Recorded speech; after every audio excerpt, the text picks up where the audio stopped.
Hello guys, welcome to logic की। West Asia यानी कि जो मिडिल ईस्ट में ईरान और यूएस की लड़ाई चल रही है पर्शियन गल्फ के आसपास, उसने ग्लोबल इकोनॉमिक क्राइसिस को जन्म दिया है। और इसी बीच इंडिया भी इस इकोनॉमिक क्राइसिस से होकर गुजर रहा है। और प्राइम मिनिस्टर ने अपील किया था अभी फेलो सिटीजन से। 7 पॉइंट्स अपील थे कि इन बातों को आप माने ताकि हम किसी गहरे संकट में ना चले जाए। तो सवाल ये है कि क्या मंदी आने वाली है? क्या इंडिया इकोनॉमिक डिप्रेशन की तरफ बढ़ रहा है? आर्थिक संकट से गुजर रहा है भारत या गुजरने वाला है आने वाले समय में? हम लोग इस पूरे कॉन्सेप्ट को इस वीडियो में डिकोड करेंगे कि आखिर प्राइम मिनिस्टर का जो 7 अपील है, वो अपील कैसे रिलेवेंट है, कौन सी इकोनॉमिक क्राइसिस हमारे देश में आने वाली है और उस इकोनॉमिक क्राइसिस का एक इंडिविजुअल के लाइफस्टाइल पे क्या इंपैक्ट पड़ने वाला है। क्या नौकरियां और जाने वाली हैं? क्या अनएम्प्लॉयमेंट और बढ़ेगा? क्या हमारे देश में पेट्रोल और डीजल खरीदने को नहीं होंगे जैसे श्रीलंका में हुआ था 3-4 साल पहले? यहां एक की टर्म जो प्राइम मिनिस्टर ने क्वाइन किया था कि हमें फॉरेक्स को बचाना है, फॉरेक्स रिजर्व को बचाना है। तो ये फॉरेक्स रिजर्व क्या होता है? प्राइम मिनिस्टर ने बोला गोल्ड नहीं खरीदना है। गोल्ड ना खरीदने से कैसे फॉरेक्स बचेगा? प्राइम मिनिस्टर ने बोला फॉरेन में डेस्टिनेशन वेडिंग ना करें। फॉरेन डेस्टिनेशन वेडिंग को अवॉइड करने से कैसे फॉरेक्स रिजर्व हम कंजर्व कर पाएंगे? इस कॉन्सेप्ट को हम लोग डिकोड करेंगे इस सेशन में। So let's begin. ये 7 वो अपील्स है जो प्राइम मिनिस्टर ने फेलो सिटीजन से किया है। Public transport and car pooling, public transport का यूज करें, मेट्रो का यूज करें, बसेस का यूज करें। कार पूलिंग मतलब कि कार को शेयर करें, 2-3 लोग एक कार में जाएं। इससे क्या होगा? इससे एनर्जी कंजर्व होगा। एनर्जी कंजर्व करके हम क्या करेंगे? आपको पता है इंडिया अपना 80% ऑफ ऑयल, क्रूड ऑयल जो है, फॉसिल फ्यूल जो होता है, वो इंपोर्ट करता है, लगभग 80%। ऐसे में अगर ग्लोबल इकोनॉमिक क्राइसिस है तो ऑयल का दाम बढ़ चुका है, आपको ही पता है। $160 पर बैरल हो चुका है ऑयल की प्राइस। जो पहले 60-70 बैरल हुआ करता था, वो $120 पर बैरल से ऊपर चला गया। बोले तो डबल हो चुका है अपने आप में। तो ऑयल का प्राइस बढ़ रहा है। तो क्या दिक्कत है? हमारे पास अगर पैसा है, जिसके पास हमारे देश में पैसा है, जो अफोर्ड कर सकता है, वो खरीदे। ऑयल का प्राइस तो बढ़ते रहता है, प्याज का प्राइस भी बढ़ के दुगुना हो जाता है, तो क्या हम खरीदना छोड़ देते हैं? जिसके पास पैसा होता है वो खरीदता है, उसे कोई फर्क नहीं पड़ता। लेकिन ऑयल का प्राइस अगर बढ़ गया, दुगुना हो गया, तो प्राइम मिनिस्टर हर एक फेलो सिटीजन से ये गुहार लगा रहे हैं कि आपके पास पैसा हो फिर भी आप ऑयल कम खरीदें, कार पूलिंग या फिर पब्लिक ट्रांसपोर्ट का यूज करें ताकि हम एनर्जी कंजर्व कर सके। क्यों जरूरी है एनर्जी कंजर्वेशन? दूसरा आप देखें, avoiding foreign travel for 1 year, 1 साल तक आप विदेश कम से कम जाएं। सिर्फ प्राइम मिनिस्टर जाएंगे, जरूरी होगा तो आप कम से कम जाएं विदेश 1 महीने तक। फॉरेन डेस्टिनेशन वेडिंग को अवॉइड करें। बॉलीवुड वाले लोग ज्यादा करते हैं, विदेशों में जो डेस्टिनेशन वेडिंग करते हैं। आप कोशिश करें कि अपने देश में ही घूमें, और शादी भी अगर डेस्टिनेशन वेडिंग करना है तो अपने देश में ही करें ताकि हमारे देश का पैसा हमारे देश में ही रहे, दूसरे देश में ना जाए। इससे कैसे फॉरेन एक्सचेंज रिजर्व बेटर होगा और शादी करने से क्या इंपैक्ट आएगा? गोल्ड 1 साल तक ना खरीदें अननेसेसरली, ऐसा प्राइम मिनिस्टर का अपील है। हमारे देश के लोग गोल्ड लवर हैं।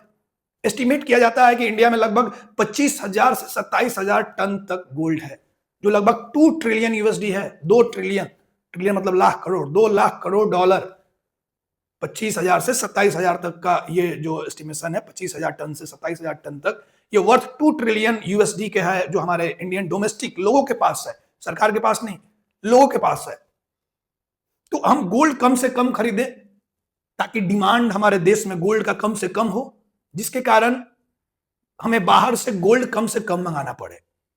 कैसे ये हमारे फॉरेन एक्सचेंज रिजर्व को बेटर करेगा? वर्क फ्रॉम होम प्रैक्टिसेस को हम रिव्यू करें, जो कोविड में आदत लगाया गया था, हमें सिखाया गया था कि घर से बैठ के ही काम करो, जूम पे ही मीटिंग करो। तो वर्क फ्रॉम होम प्रैक्टिसेस को फिर से रिज्यूम करने की बात की है प्राइम मिनिस्टर ने। इससे क्या होगा? अगेन इससे भी एनर्जी का कंजर्वेशन होगा, फॉसिल फ्यूल क्रूड ऑयल का कंजर्वेशन होगा। आगे देखें तो एडिबल ऑयल का कंजप्शन कम करने को बोला है। क्या हेल्थ बेनिफिट के लिए? डायबिटीज हमारे देश में बढ़ गई है, क्या ये कारण है? हो सकता है हेल्थ बेनिफिट भी कोई कारण रहा हो, लेकिन ये रिड्यूस करना है एडिबल ऑयल का कंजप्शन, इसलिए क्योंकि अगेन हम तेल, अपना जो एडिबल ऑयल है, 60% ऑफ इंडिया अपना एडिबल ऑयल इंपोर्ट करता है, बोले तो दूसरे देशों से मंगाता है।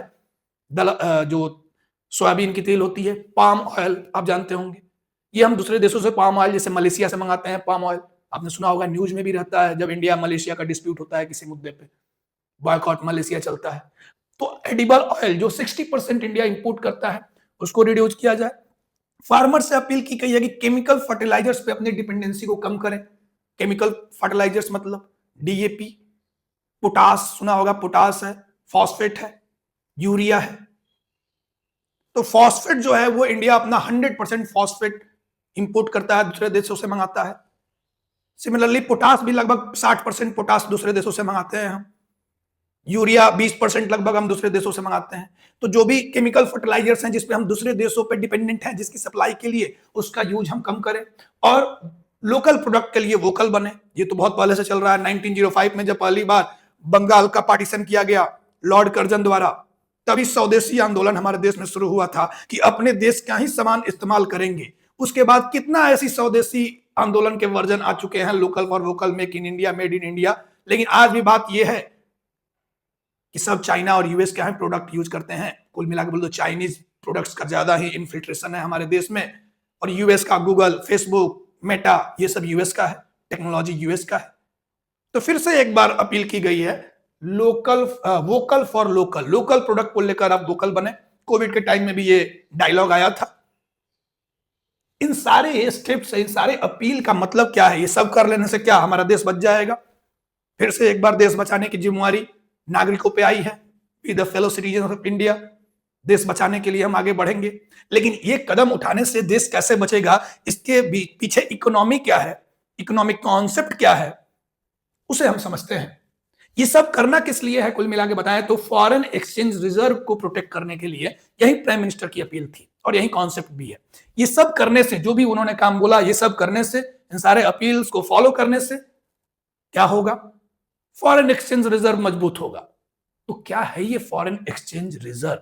तो आइए एक बार हम समझते हैं कि ये फॉरेन एक्सचेंज रिजर्व, जिसे हम फॉरेक्स भी बोलते हैं, ये क्या है। तो एक बिल्कुल सिंपल सा हम एग्जांपल लेते हैं। कोई भी एक व्यक्ति है फॉर एग्जांपल, तो वो पैसा कमाता है और फिर उसे खर्च करता है। बोलो तो इनकम है उसके पास, फिर उसका कंजप्शन है, कंज्यूम करता है उस पैसे को। ऐसे में पैसा कमाने के भी कुछ तरीके हैं, कुछ मीडियम्स हैं जिससे उसके पास इनकम आता है, और साथ ही पैसा जाने के भी कुछ साधन है जिससे पैसा उससे पास से चला जाता है, खर्च कर देता है।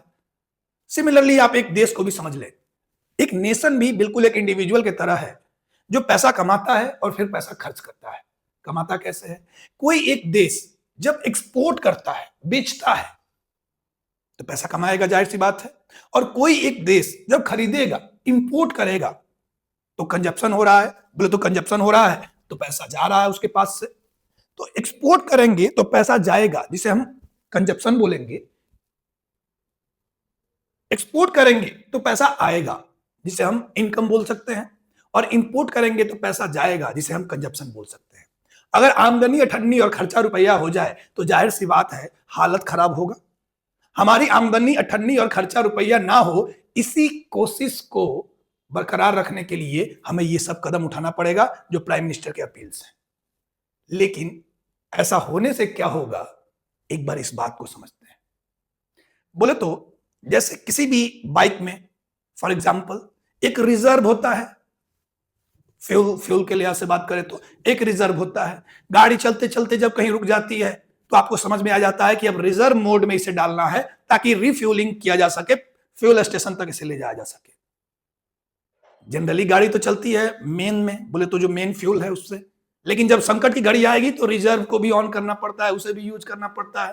हालांकि रिजर्व यूज करने के लिए होता नहीं है, वो तो इमरजेंसी के लिए होता है।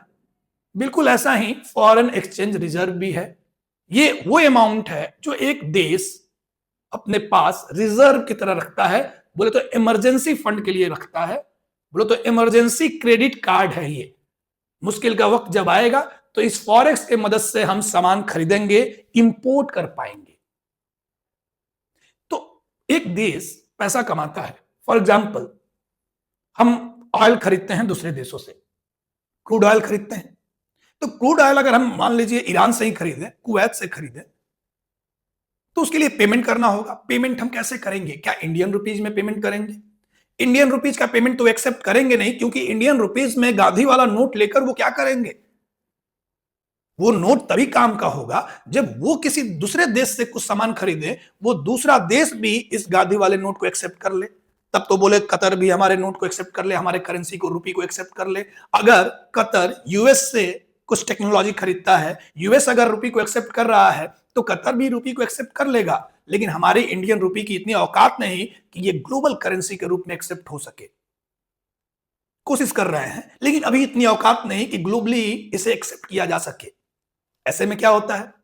ऐसे में हमें कोई ऐसी करेंसी उसे देनी पड़ेगी जो ग्लोबली एक्सेप्टेड हो, जिसे हम स्ट्रॉन्ग करेंसी, स्टेबल करेंसी भी बोलते हैं। और उसमें आपको ही पता है दबदबा जो है वो यूएस डॉलर का है, क्योंकि यूएस दुनिया का सबसे लार्जेस्ट इकोनॉमी है, उसका सबसे हाईएस्ट ग्रॉस डोमेस्टिक प्रोडक्ट है। बोले तो उसका प्रोडक्शन सबसे ज्यादा हो रहा है, वो सबसे ज्यादा मैन्युफैक्चरिंग कर रहा है।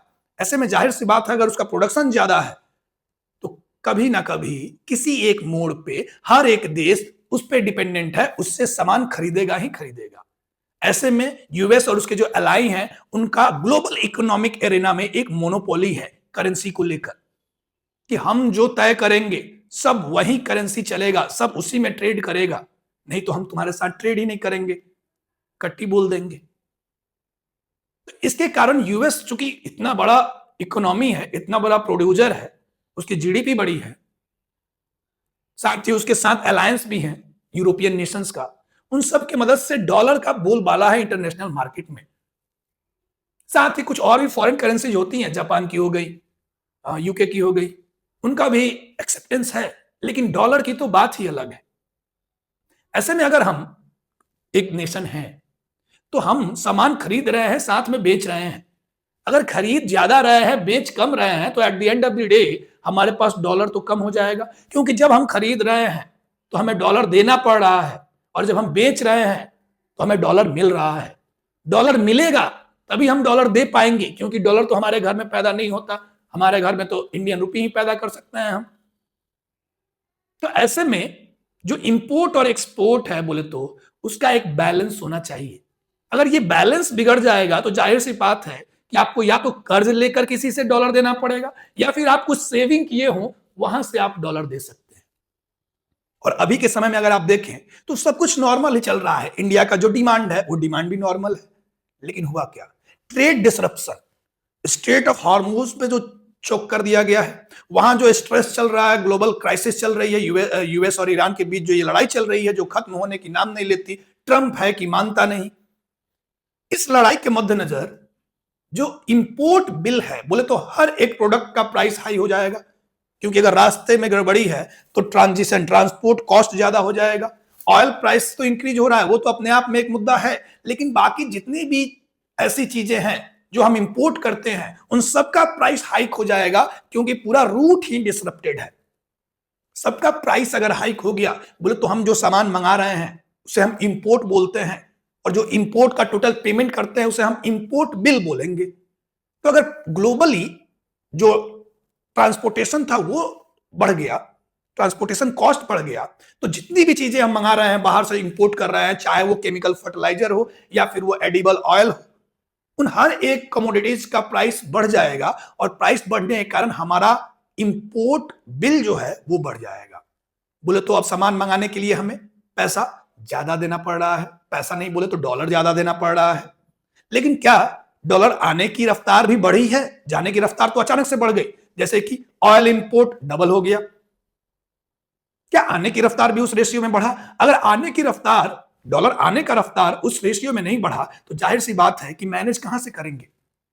मैनेज फिर करना होता है उस रिजर्व से, जो रिजर्व हमने अपने पास रखा है, फॉरेन एक्सचेंज रिजर्व जिसे बोलते हैं, वहां से पैसा निकाल के मैनेज करना पड़ेगा। बोले तो वहां से डॉलर निकाल के पेमेंट करना पड़ेगा, और इस प्रोसेस में हमारा जो फॉरेन एक्सचेंज रिजर्व है वो जाहिर सी बात है डिप्लीट हो जाएगा, घट जाएगा।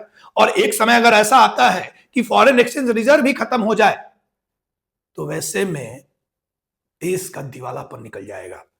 ये हालात अभी श्रीलंका के साथ हुआ था रिसेंटली, जब आपने देखा होगा कि लोग प्रेसिडेंशियल हाउस में घुस चुके थे, वहां स्विमिंग पूल में नहा रहे थे, वहां के जो प्रेसिडेंट थे महिंद्रा राजपक्षे, वो देश छोड़ के भाग गए। फिर इंटरनेशनल मॉनेटरी फंड ने बेल आउट पैकेज देकर धीरे धीरे उसे उस इकोनॉमी को लाइन पे ला रही है।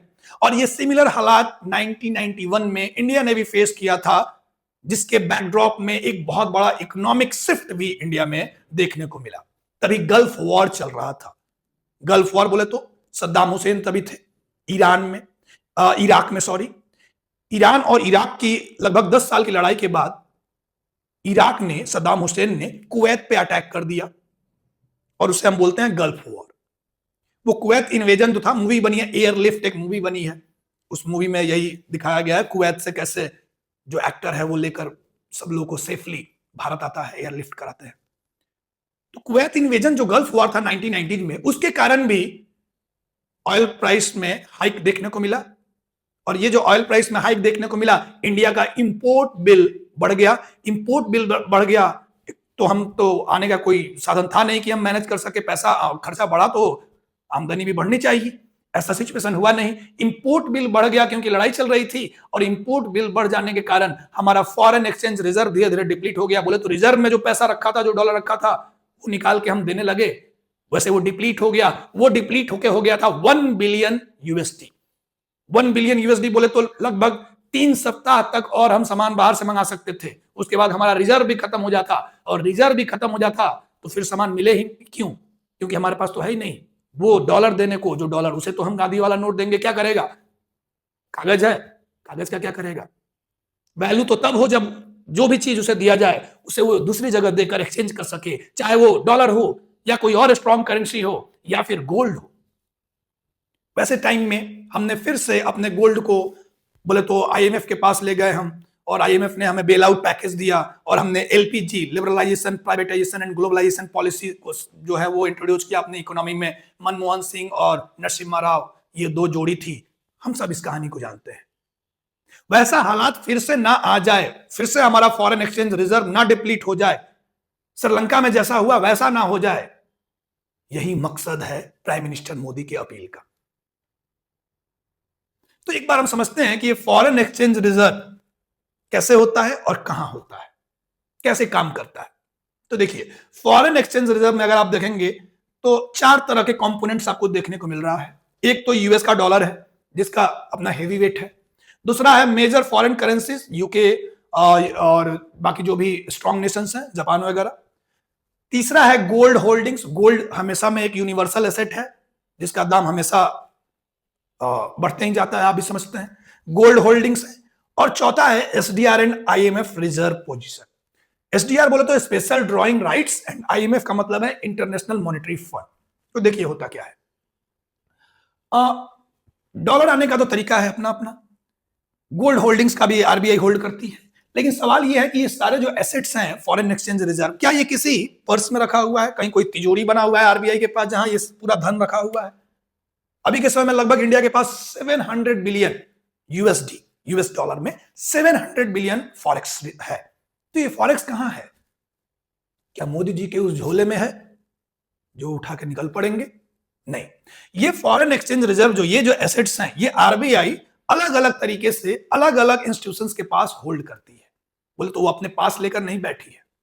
जैसे कि जो करेंसीज हैं, ये करेंसी का ये जो पूरा अमाउंट है, इस अमाउंट का एक पार्ट आरबीआई आईएमएफ के पास होल्ड करती है, इंटरनेशनल मॉनेटरी फंड के पास। इंटरनेशनल मॉनेटरी फंड के पास आप जो अमाउंट ऐड करते हैं, जो अमाउंट बोले तो आपने वहां सेव किया, एक तरीके से डिपॉजिट किया है, उसके बदले देश को एक तो उस अमाउंट का आप यूज कर सकते हैं, और उसके साथ साथ उसके बेसिस पे आपको थोड़ा क्रेडिट मिलता है, जिसे हम स्पेशल ड्रॉइंग राइट्स बोलते हैं। बोले तो इमरजेंसी के टाइम में आप कुछ अमाउंट आईएमएफ से ले सकते हैं, जब भी आपको जरूरत हो, जब भी आपको लिक्विडिटी की जरूरत हो, बोले तो जब भी आपको लिक्विड कैश की जरूरत हो, तो आप आईएमएफ से, एक तो आपने कुछ अपना फॉरेक्स का कुछ हिस्सा आईएमएफ के पास रखा है, और उसके साथ साथ आपको स्पेशल ड्रॉइंग राइट्स भी देता है आईएमएफ कि इमरजेंसी के सिचुएशन में आप एक एक्सटेंट तक पैसा ले सकते हैं उससे। तो ये आईएमएफ के पास एक पार्ट ऑफ फॉरेक्स रिजर्व है। दूसरा जो है वो करेंसी क्या करती है, हमारे जो आरबीआई क्या करती है, आरबीआई का काम है बोले तो फॉरेक्स को मेंटेन करना। दूसरा तरीका है आरबीआई का फॉरेक्स मेंटेन करने का कि वो जो फॉरेन बॉन्ड्स हैं, उन फॉरेन बॉन्ड्स में इन्वेस्टमेंट कर देती है। लेकिन अगर बॉन्ड्स में इन्वेस्टमेंट करते हैं तो उसके साथ एक दिक्कत आता है कि बॉन्ड को तो मैच्योर होने में टाइम लगता है। बोले तो बॉन्ड तो एक ऐसा कॉन्ट्रैक्ट है जिसमें 6 महीना साल भर का टाइम लगेगा, उसके बाद ही वो मैच्योर होगा तो आपका पैसा आएगा। लेकिन फॉरेक्स तो हमारे लिए जरूरी है कि जब इमरजेंसी हो तभी हम उसको लिक्विडेट कर सके। बोले तो तभी हमको कैश चाहिए, लिक्विड बोले तो कैश। तो आरबीआई जनरली जिस बॉन्ड्स में इन्वेस्ट करती है वैसे बॉन्ड्स होते हैं जो जब चाहे तब लिक्विडेट हो सके। जैसे कि यूएस का ट्रेजरी बॉन्ड होता है जो स्टेबल भी हो, गिर भी ना जाए। तो एक तो आईएमएफ के पास आरबीआई अपना होल्डिंग्स कर रही है, वहां से एसडीआर मिल रहा है, स्पेशल ड्रॉइंग राइट्स, उसके थ्रू वो इमरजेंसी में फंड विड्रॉ कर सकती है। दूसरा तरीका है कि जो जो बॉन्ड्स के रूप में खरीद रही है, बॉन्ड्स खरीदती है दुनिया भर में, स्ट्रॉन्ग बॉन्ड्स, ट्रेजरी बॉन्ड्स, उधर इन्वेस्ट किया है अपने फॉरेक्स को। तीसरा, गोल्ड के रूप में अपने आप अपने पास रखा है आरबीआई ने, गोल्ड का एक बोले तो गोल्ड पाइल बना के रखा है। अभी जो 700 बिलियन के आसपास यूएसडी में, यूएस डॉलर में 700 बिलियन का जो फॉरेक्स रिजर्व है हमारे पास, उसमें से माना जाता है कि 100 बिलियन का आरबीआई के पास अभी गोल्ड है। 100 बिलियन यूएसडी का वर्थ हमने गोल्ड रखा है। तो ये फॉरेक्स रिजर्व जो है, फॉरेक्स रिजर्व कुछ इस फॉर्मेट्स में, इन सारे कंपोनेंट्स में आरबीआई मैनेज करता है। और इसके आने के तरीके क्या है, तो आप देख पा रहे होंगे कि आने का तरीका क्या है। एक तरीका है, एक तो होता है एफडीआई, फॉरेन डायरेक्ट इन्वेस्टमेंट, ये एक हमारे देश में पैसा आने का, बोलते डॉलर आने का तरीका है। दूसरा है रेमिटेंस, जो हमारे यहाँ के लोग दूसरे देशों में काम करते हैं वो पैसा कमाकर सेविंग घर पे भेजते हैं फैमिली के लिए, वो एक तरीके से हमारा इनफ्लो है डॉलर का या फॉरेन करेंसी का हमारे देश में। इंडिया जो है दुनिया का लार्जेस्ट रेमिटेंस कंट्री है, दुनिया भर में 135 बिलियन यूएसडी, बोले तो पिछली साल गवर्नमेंट का डेटा है 135 बिलियन यूएसडी, एक साल में 135 बिलियन तक हमारा रेमिटेंस रिसीव होता है, जो हमारे डायस्पोरा है, जो हमारे यहाँ के लोग हैं दूसरे देशों में रह रहे हैं, वो कमाकर भारत में भेज रहा है। दुनिया का कोई दूसरा देश 100 बिलियन रेमिटेंस तक भी नहीं पाता, बोले तो 100 बिलियन क्लब में भी कोई नहीं है रेमिटेंस के लिहाज से। इंडिया ही मात्र एक 100 बिलियन के क्लब में है और 135 बिलियन यूएसडी का रेमिटेंस है हमारे पास। तो ये रेमिटेंस है, फॉरेन डायरेक्ट इन्वेस्टमेंट है। उसके साथ आप देखें तो पोर्टफोलियो इन्वेस्टमेंट है। पोर्टफोलियो इन्वेस्टमेंट क्या होता है? फॉरेन डायरेक्ट इन्वेस्टमेंट का मतलब क्या है? फॉरेन डायरेक्ट इन्वेस्टमेंट मतलब ऐसा इन्वेस्टमेंट जो बाहर की कंपनी, विदेशी कंपनीज सीधे आकर हमारे देश में लैंड एंड कैपिटल में इन्वेस्ट कर रही हैं प्रोडक्शन के लिए, जो कि लॉन्ग टर्म इन्वेस्टमेंट है। एक बार एफडीआई आया तो फिर हमारे देश से जा नहीं पाएगा वो। फॉरेन पोर्टफोलियो इन्वेस्टमेंट दूसरा होता है, ये शेयर मार्केट में लगने वाले पैसे हैं। बोले तो हमारा जो शेयर मार्केट है वहां हमारे देश के लोग तो इन्वेस्टमेंट करते ही हैं, लेकिन फॉरेनर्स भी तो कर सकते हैं। अगर फॉरेनर्स का पैसा हमारे शेयर मार्केट में लगता है, डॉलर में ही इन्वेस्टमेंट होगा, जाहिर सी बात है, फॉरेन करेंसी में ही इन्वेस्टमेंट होगा। अगर यूएस से कोई हमारे शेयर मार्केट में रिलायंस का शेयर खरीद रहा है तो डॉलर ही वो हमें हमारे देश में एक तरीके से भेज रहा है। तो ये डॉलर आने का तरीका हुआ, डॉलर का इनफ्लो का एक तरीका हुआ। तो फॉरेन पोर्टफोलियो इन्वेस्टमेंट टेम्पररी होता है, लेकिन ये भी एक फॉरेन डॉलर आने का एक रास्ता है, एक वे है। लेकिन टेम्पररी क्यों है? क्योंकि शेयर मार्केट आप भी समझते हैं, शेयर मार्केट में जब चाहे तब कोई व्यक्ति मार्केट से अपना शेयर बेचकर और निकल सकता है, ये मिनटों का काम है। तो ये टेम्पररी है, इस पे बहुत रिलाई नहीं किया जा सकता, लेकिन ये हमारी इकोनॉमी को बहुत हद तक डिटरमाइन करता है। अगर आप देखें तो इस 4-5 महीने में हमारे देश से 25 बिलियन यूएसडी जो एफपीआई है, फॉरेन पोर्टफोलियो इन्वेस्टमेंट है, 25 बिलियन यूएसडी का आउटफ्लो हुआ है। बोले तो 4-5 महीनों में दुनिया भर के जो इन्वेस्टर थे उन्होंने इंडिया के शेयर मार्केट में कम भरोसा दिखाया और 25 बिलियन यूएसडी का अपना शेयर बेचकर पैसा लेकर चले गए। तो ये एफपीआई एक टेम्पररी सोर्स है जो कभी कभी भी बढ़ सकता है, घट सकता है। आप देखिए अगला, सर्विस एंड एक्सपोर्ट। इंडिया का जो आईटी सेक्टर है, वो सर्विस सेक्टर जो है वो वेल नोन है दुनिया में, वेल रेपुटेड है। तो इसका एक्सपोर्ट हम करते हैं और यहां से भी डॉलर आने का तरीका है। तो डॉलर आने का तरीका मेजरली क्या है? एफडीआई है, रेमिटेंस है, एफपीआई है, सर्विस और एक्सपोर्ट जो हम कर रहे हैं वो है। साथ में हम गुड्स का भी एक्सपोर्ट करते हैं, तो जो गुड्स एक्सपोर्ट करते हैं वहां से भी पैसा आ रहा है। ये पैसा आने के तरीके हैं। इससे भी बात नहीं बनी तो हम क्या करते हैं? हम कर्ज लेते हैं, बोरोइंग। विदेशी बैंकों से कर्ज लेंगे, किसी देश से भी कर्ज ले सकते हैं। तो बोरोइंग भी एक तरीका होता है, कर्ज लेकर घी पियो। बोरोइंग भी एक तरीका है जहां से हम एड ऑन कर सकते हैं, जहां से डॉलर का इनफ्लो होता है। आउटफ्लो का क्या तरीका है? तो आउटफ्लो का तरीका आप भी समझ रहे हैं। क्रूड ऑयल इंपोर्ट्स, इंडिया अपना लगभग 80% क्रूड ऑयल इंपोर्ट करता है, और एनर्जी सबसे जरूरी चीज है। जो भी व्हीकल चल रहा है इंडिया में, इतना पॉपुलेशन इतना बड़ा है इंडिया का, इतना सब व्हीकल्स हैं रोड पे, सब क्रूड ऑयल से चल रहा है मेजरली। और क्रूड ऑयल का इंपोर्ट सबसे महंगा पड़ता है। ऑयल इंपोर्ट बिल जिसे हम बोलेंगे, ऑयल इंपोर्ट बिल, वो हमारा सबसे महंगा चीज है, सबसे बड़ा सोर्स है आउटफ्लो का। जो पैसा कमाया उसका खर्च करने का तेल ही सब पी जा रहा है। आगे देखिए तो इंपोर्ट्स ऑफ गुड्स, हम सामान भी मंगाते हैं, छोटे छोटे सामान, जैसे कि अभी बात हुई केमिकल फर्टिलाइजर्स मंगाना पड़ता है। दाल में इंडिया दुनिया का लार्जेस्ट प्रोड्यूसर है, 25% दुनिया का प्रोडक्शन इंडिया में होता है, लेकिन फिर भी यहां हम दाल इतना पीते हैं कि कम पड़ जाता है। 27% कंजप्शन है, तो दाल भी हमें दूसरे देशों से मंगाना पड़ता है। केमिकल फर्टिलाइजर्स, जैसे प्राइम मिनिस्टर ने बताया, 60% केमिकल फर्टिलाइजर्स हम दूसरे देशों से मंगाते हैं। एडिबल ऑयल्स भी हम दूसरे देशों पर डिपेंडेंट है। तो ऐसे में जो इंपोर्ट कर रहे हैं हम जिन चीजों का, उसके कारण भी हम अच्छा खासा पैसा अपना बाहर भेज देते हैं, डॉलर अपना बाहर भेज देते हैं। और इसके बाद हम देखेंगे दूसरा तरीका, तो डेट सर्विस पेमेंट्स, जो भी हमने कर्ज लिया, यहां मैंने आपको ऐड ऑन किया कि ये सब तरीका तो है, इसके आगे क्या है, कर्ज लेना पड़ेगा, बोरोइंग करनी पड़ेगी। तो अगर आप कर्ज लेंगे जनाब, तो डेट भी तो देना पड़ेगा, इंटरेस्ट भी तो देना पड़ेगा, कर्ज तो देना ही पड़ेगा, उसका इंटरेस्ट भी देना पड़ेगा, उसको हम डेट सर्विस पेमेंट बोलते हैं। तो एक बोरोइंग कॉस्ट जो है, बोरोइंग इंटरेस्ट जो है, वो एक लार्ज मोड है जहां से हमारा डॉलर बाहर निकल रहा है। और फिर एफडीआई, प्रॉफिट रिपैट्रिएशन बोले तो एफडीआई जो हुआ हमारे देश में, फॉरेन डायरेक्ट इन्वेस्टमेंट हुआ तो डॉलर आया, लेकिन डॉलर जो लाया है वो तो कमाने के लिए लाया है, तो जब वो कमा लेगा तो चला भी तो जाएगा डॉलर लेकर। तो जो एफडीआई से उन्हें लाभ हो रहा है, वो एफडीआई वाले अपना प्रॉफिट लेकर जा रहे हैं। ये भी एक तरीका है हमारे देश से डॉलर बाहर जाने का। तो एक व्यक्ति, एक देश को एक इंडिविजुअल के रूप में समझें, तो हमारा देश अगर एक इंडिविजुअल है, तो उसके पास पैसा, डॉलर आने के तरीके क्या है, फॉरेन करेंसी आने के तरीके क्या है। आने का तरीका है कि सबसे पहले जो सामान बेचता है, साथ में सर्विसेज बेचता है, बेचना, सामान, गुड्स एंड सर्विसेज का बिकना, एक्सपोर्ट, उसके साथ साथ फॉरेन डायरेक्ट इन्वेस्टमेंट, जो इन्वेस्टमेंट आ रही है हमारे देश में, रेमिटेंस, जो दूसरे देश में हमारे देश के लोग बसे हुए हैं, डायस्पोरा, वो कमा के जो भेज रहे हैं, फॉरेन पोर्टफोलियो इन्वेस्टमेंट, जो काइंड ऑफ टेम्पररी नेचर का है, कभी भी आएगा कभी भी चला जाएगा, और बोरोइंग, सर्विस, एक्सपोर्ट तो गुड्स एंड सर्विसेज में आ गया, और बोरोइंग के साथ में कर्ज लेते हैं अगर जरूरत नहीं पूरा होता है तो। पैसा जाने का तरीका क्या है, सबसे बड़ा तो हम ऑयल इंपोर्ट बिल बन जाता है, उसके बाद दूसरे भी इंपोर्ट्स जो हम कर रहे हैं, दूसरी चीजों का जो रिक्वायर्ड है, उसके साथ साथ बोरोइंग अगर करेंगे तो उसका जो कॉस्ट, जो इंटरेस्ट पे कर रहे हैं हम, और एफडीआई जो भी हमारे देश में हुआ है, उसके जो प्रॉफिट्स जा रहे हैं। हमारे देश से बहुत ज्यादा रेमिटेंस आउटफ्लो नहीं होता, बोले तो बहुत ज्यादा लोग हमारे देश में दूसरे देश से नौकरी नहीं करते कि बहुत ज्यादा रेमिटेंस का भी आउटफ्लो हो जाए, तो हमारे यहाँ रेमिटेंस आता ही ज्यादा है।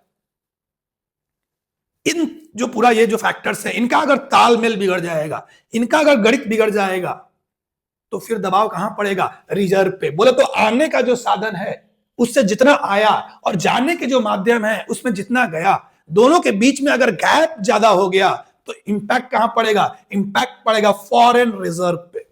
जो हमने रिजर्व मेजर फॉरेन करेंसीज में, यूएस डॉलर में, एसडीआर में और गोल्ड होल्डिंग्स के रूप में रखा है, इस पे इंपैक्ट पड़ेगा। अगर इधर तालमेल बिगड़ेगा तो ये जो अपना पूरा इलाका है, यहां से फिर पैसे को निकलना पड़ेगा, इधर से फिर डॉलर को मेकअप करना पड़ेगा। और यही वो कारण है, आप समझ पा रहे होंगे कि जो भी चीज हम मंगा रहे हैं उसे ना मंगाएं, कम यूज करें, ताकि उसका इंपोर्ट बिल हमारा कम हो। क्योंकि एक्सपोर्ट बिल बढ़ाने का तो कोई तरीका है नहीं, अचानक से तो बहुत मेहनत करके ज्यादा पैसा नहीं कमा लेंगे। इंपोर्ट को कम करके ही, अपने बोले तो खर्चा को कम करके ही, आमदनी तो अठन्नी ही रहनी है भाई। खर्चा जो रुपया से 1.5 रुपया हो गया है, उसको कट किया जाए, यही हमारे पास तरीका है as a nation. As an individual भी हम यही करते हैं जब जीवन में कभी इकोनॉमिक क्राइसिस आती है। एज ए नेशन भी यही करने की डिमांड किया जा रहा है प्राइम मिनिस्टर द्वारा। तो एक बार थोड़ा और कंसेप्चुअली इस चीज को समझते हैं, मोर इकोनॉमिक टर्म्स में, कि यहां बात क्या हो रही है। तो देखिए, कुछ कीवर्ड्स हैं, बहुत आसान कीवर्ड्स हैं। न्यूज़पेपर अगर आप पढ़ेंगे तो ये कीवर्ड्स आते ही रहेंगे, इन्हें आप समझ लें तो इस जो पूरा ये चलेगा 5-6 महीना तो आराम से चलेगा ये पूरा इवेंट। अगर आप इस बात को समझ लें, इन सारे कॉन्सेप्ट जो इधर दिया हुआ है, इस बात को समझ लें, कीवर्ड्स को समझ लें, तो आगे का आपका प्रोसेस बिल्कुल स्मूथ होगा।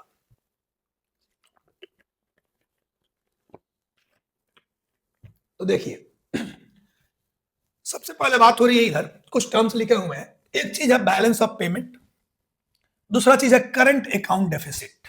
क्या होता है balance of payment, current account deficit? एक इधर कोई फॉर्मूला भी लिखा हुआ है, CA plus FM minus delta R equal to 0। कुछ नहीं है, बेसिक कॉन्सेप्ट्स हैं, बिल्कुल समझ लेंगे हम लोग। देखिए, करंट अकाउंट का मतलब क्या है?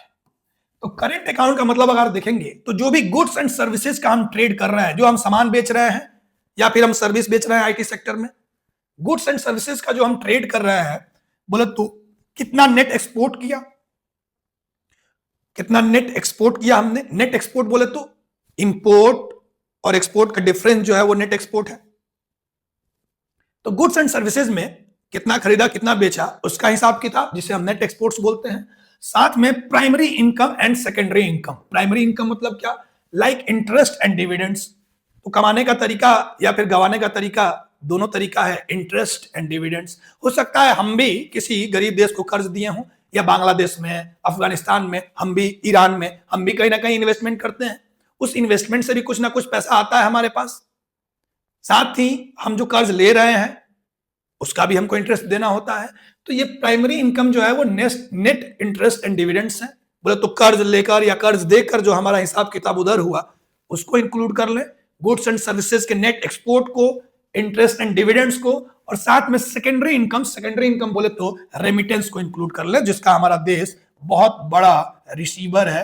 135 बिलियन USD ये पिछले साल 25 का रेमिटेंस का आंकड़ा है हमारे देश का। जब 1991 में जब गल्फ वॉर हुआ था तो तभी दो तरफा मार था। हमारे देश के लोग गल्फ में रहते हैं, बहुत पहले से रहते हैं।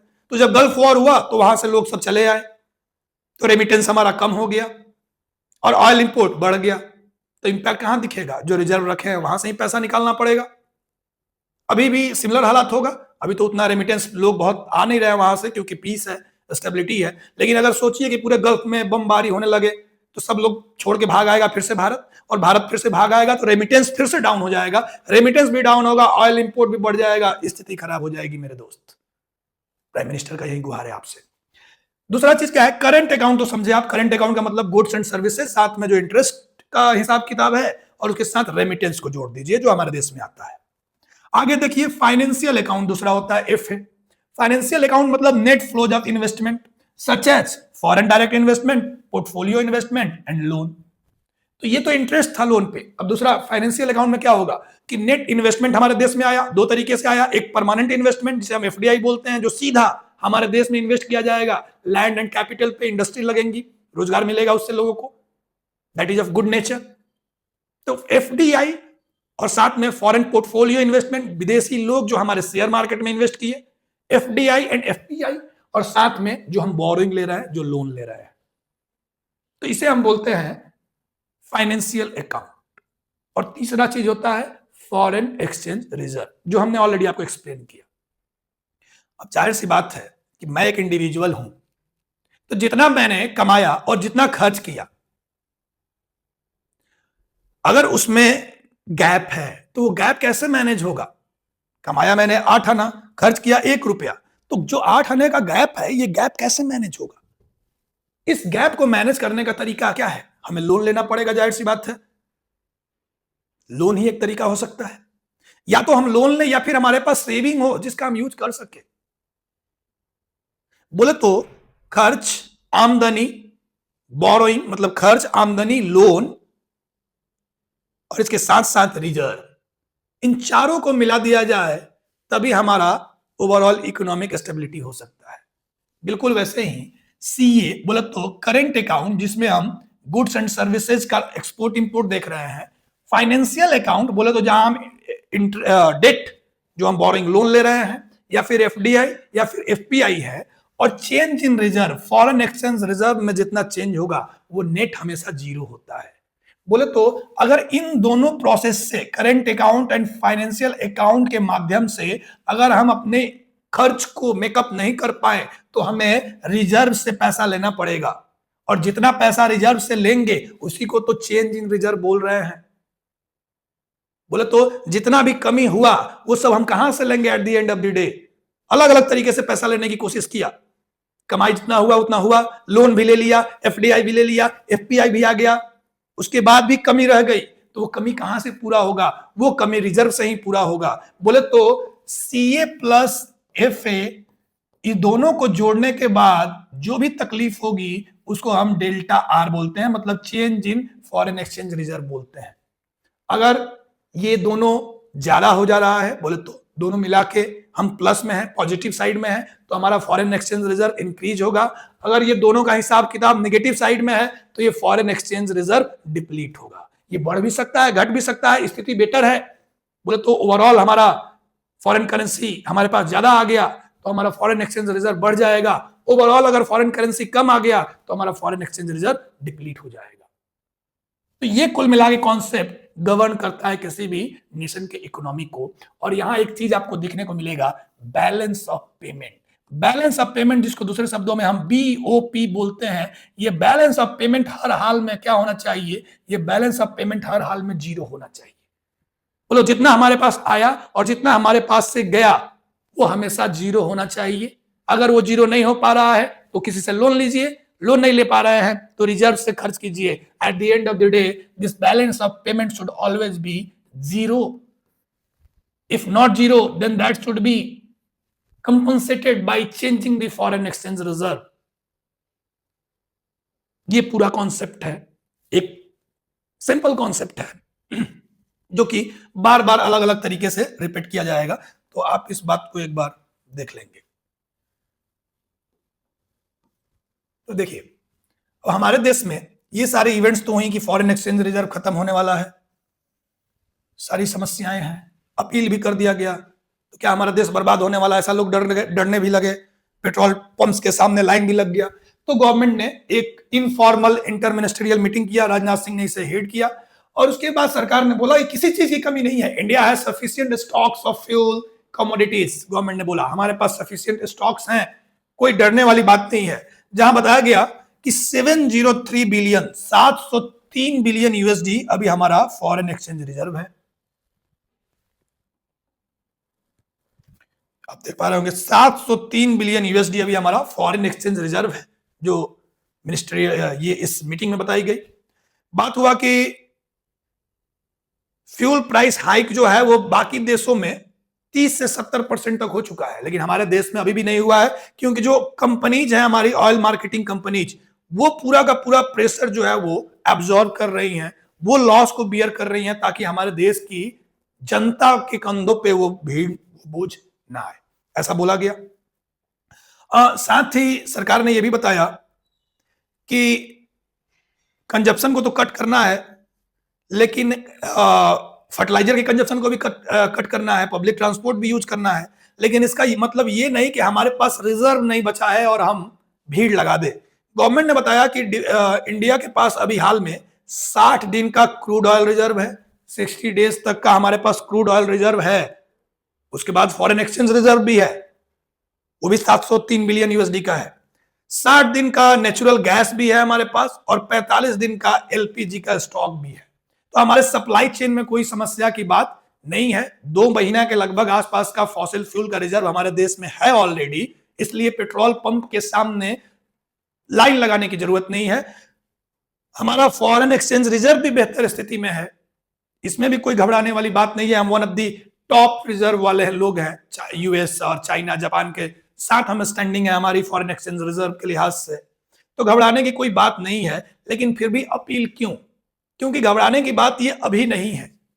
अगर जो ये स्थिति है, ये जो लड़ाई है, ये कंटिन्यू रहती है तो फिर घबराहट हो सकती है, क्योंकि कितने लंबे समय तक आप इस इंपोर्ट बिल के बर्डन को एब्जॉर्ब कर पाएंगे। फाइनली ऑयल प्राइस तो हाइक हो ही गया, स्थिति अगर कंट्रोल में नहीं आई तो कब तक ऑयल मार्केटिंग कंपनी इस शॉक को एब्जॉर्ब कर पाएंगी? लंबे समय तक नहीं कर पाएंगी, जाहिर सी बात है। हालांकि इंडिया ने, ये आप डेटा देखेंगे एफडीआई के लिहाज से, इंडिया का 14% का ग्रोथ हुआ था पिछले साल के मुकाबले। ये 2025 का डेटा है, सरकार ने जो बताया कि इंडिया ने 81.04 बिलियन एफडीआई इनफ्लो को 24-25 के फाइनेंशियल ईयर जो पिछला साल था 81 बिलियन का ये यूएसडी में हमने रिसीव किया था। बोले तो इंडिया के पास फॉरेन डायरेक्ट इन्वेस्टमेंट धीरे धीरे बढ़ रहा है।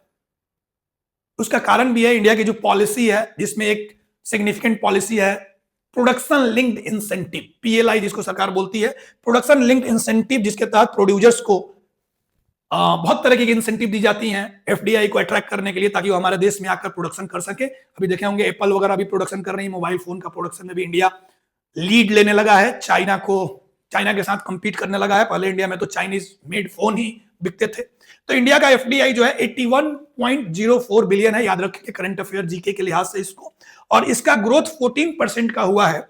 सर्विस सेक्टर जो है हमारा वो सबसे ज्यादा इसमें कंट्रीब्यूशन करता है 19% का। 27 मई 2025 का ये डेटा है, गवर्नमेंट ऑफ इंडिया ने इसे पब्लिश किया था।